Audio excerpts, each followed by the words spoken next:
In this special episode of Motive Garage, Road to World Time Attack 2024, presented by Sparesbox, we are at Sydney Motorsport Park for a shakedown of JET200. In fourth, but whatever you guys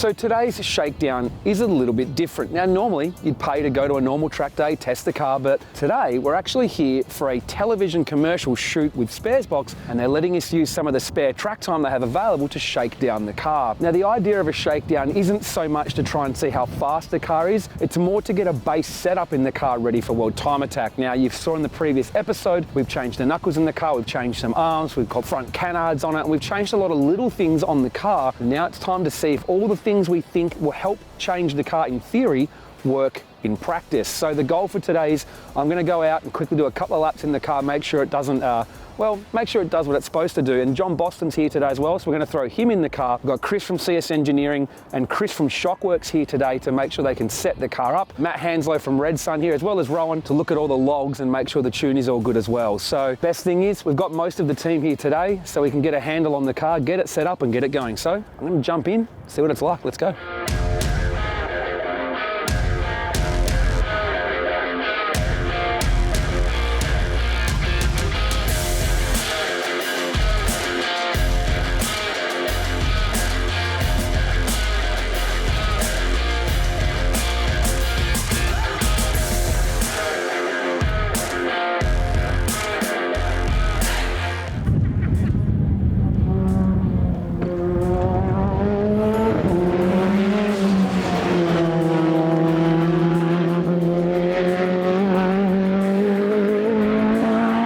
So that was my first time back in JET200 since the test day of World Time Attack last year, and I've got to say this, man, I have missed that car. It is so much fun to drive. It does feel different to last year. Probably the biggest thing that feels different to me is the turn-in in the front end is very different to last year. It's got a lot sharper turn-in, even without having any toe out in it yet. And also a big difference I noticed was the revised geometry in the front end means it is diving onto the brakes a lot better. And I'm finding for me that I've got better control over the brakes and there is more braking force available for the car. The rear end though does feel, well, a little bit lively at the moment. Essentially the best way to explain it is the turn-in's very sharp, but the rear's just not keeping up. So it's actually wanting to break away even before you get on the throttle. So we're lacking a bit of rear end grip. I think we just need to either A, see what happens when Bozo drives a little bit faster than I did. I'm only driving at about 80% just to get a feel for the car, make sure everything is good from a systems check. From that perspective, the car's fantastic. It's actually struggling to get temperature into the car rather than keep it out of the car, which is basically means the cooling system's working really well. The tune's fantastic in the car. Overall, system check is great, but we'll see what Bozo has to say when he drives the car, because obviously his feedback is what we need to go faster at World Time Attack. So let's see what Bozo has to say when he jumps in the car for the first time.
much turn, The you reckon? miss is back as well, but it's not as aggressive.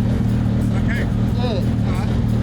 Did you say it's got good towing under brakes, but then it hasn't got good towing, like loses, washes Yeah, out as when soon you as, get I off the come up, brakes? as soon as I come off the brakes to try and get back on the throttle, it's got mid-corner push. So under compression in the front, it's got good turning.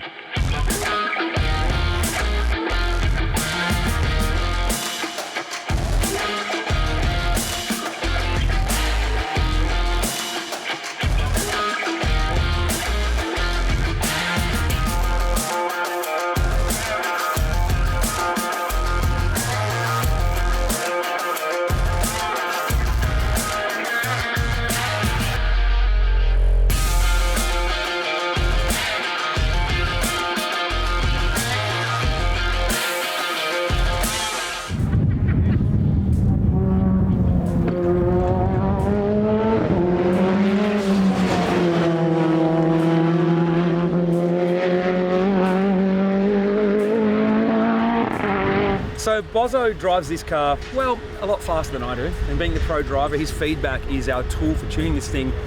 And we put a new base setup in, and hey, be honest, tell people, the base setup, how did that feel compared to last year? The original base setup in your first couple of laps? Yeah, I guess it felt, really different. Even on the warm-up lap, you can tell it was super darty with the front end, and obviously just trying to get the tyres up to temp, you thought, oh, what's it going to be like? And then you could tell straight away, like, the first couple of laps, it was just super loose in the rear end, and it's like the rear wasn't keeping up with the front, so it had so much point on the turn in that the rear just wanted to overtake it. And then obviously then when you're coming off the brake and just trying to squeeze on that throttle, it's nearly like you've lost the rear end grip, and it was then just a challenge to drive it out of the corner. Fun, but not fast. Fun, exactly right. It's set up like a drift car pretty much, yeah. So obviously the guys, Chris from Shockworks and Chris from Search Engineering got together, and we knew it needed a big change, because I tried to explain to our viewers earlier that we kind of developed all the way up to here what we had, and kind of got here and went, now what?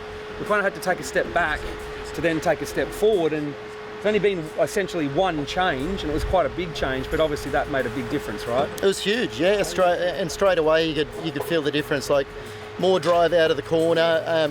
We still had that pointiness on the initial turning, but then, even that when you're coming off the brake trying to get on the throttle, we actually then lost mid-corner front grip. So we've fixed the rear, but then we've compromised the front.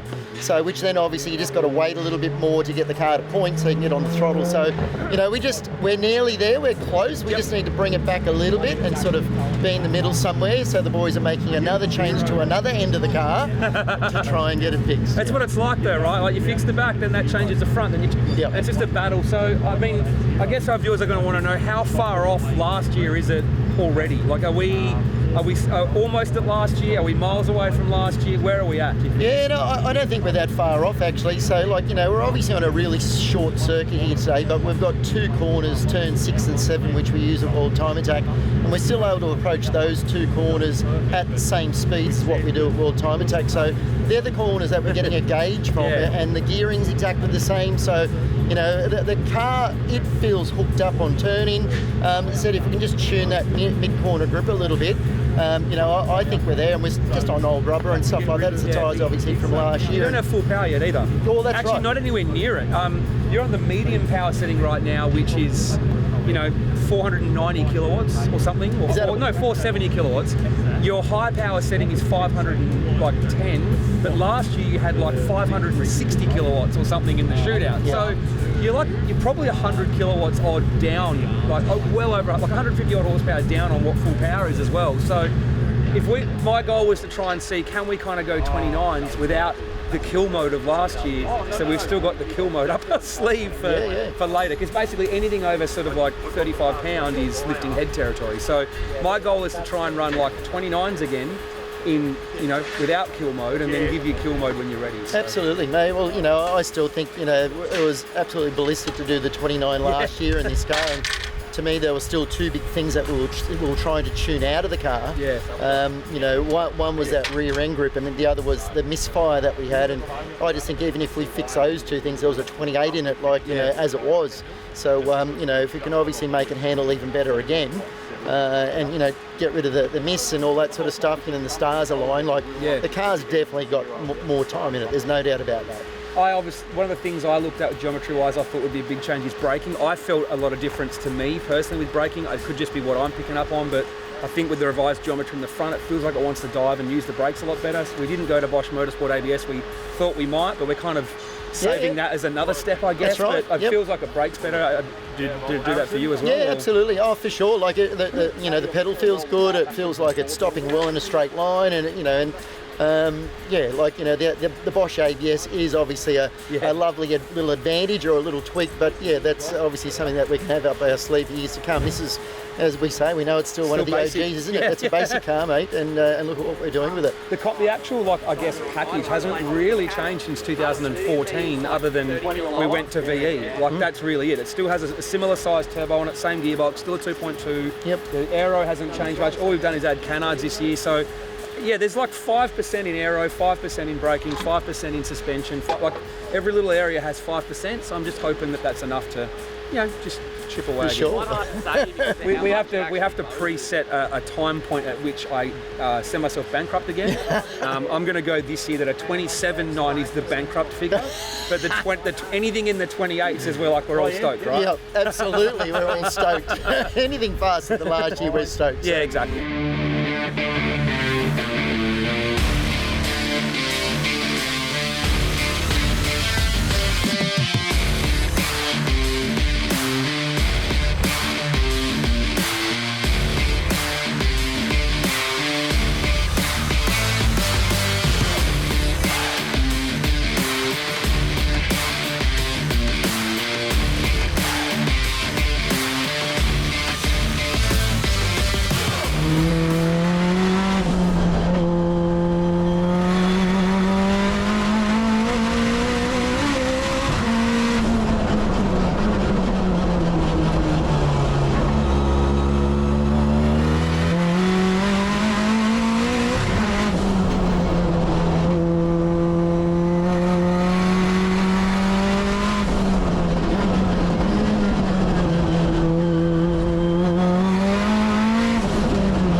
We were about to do an outro until we got told there's 15 minutes left before the track is closed. So we quickly scrambled to do a quick sway bar change. We're going to test something out on the car. Well, we're going to do a quick couple of laps before he runs out of fuel, and we're good. Let's go.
So normally when someone says right at the end of the day you've got a chance for one last go, I normally go, no, it's okay. But today, that one last couple of laps was very important for the development of the car. We had one last thing we wanted to change in terms of the sway bar setup and alignment, and we thought it would make a difference, and John came back and it was thumbs up. He said it definitely made a difference. The car's way more drivable now, and he's very happy with it. So I guess at the end of the day, we've kind of feel like we've got the car back to where it was last year, and the whole idea is we wanted to get there so we can keep moving forward. So the last thing I've got to do is just compare some data from the laptop from now versus last year, the onboards versus last year's onboards, just for a bit of clarification on a couple of things. But yeah, we may do one more test day, we may not. As you know, we pretty much always come together just for the one event. So to have Boston in the car essentially a month out is, for us, is awesome. Hopes are high, everyone's pretty happy, so let's get it done. 128s, let's go.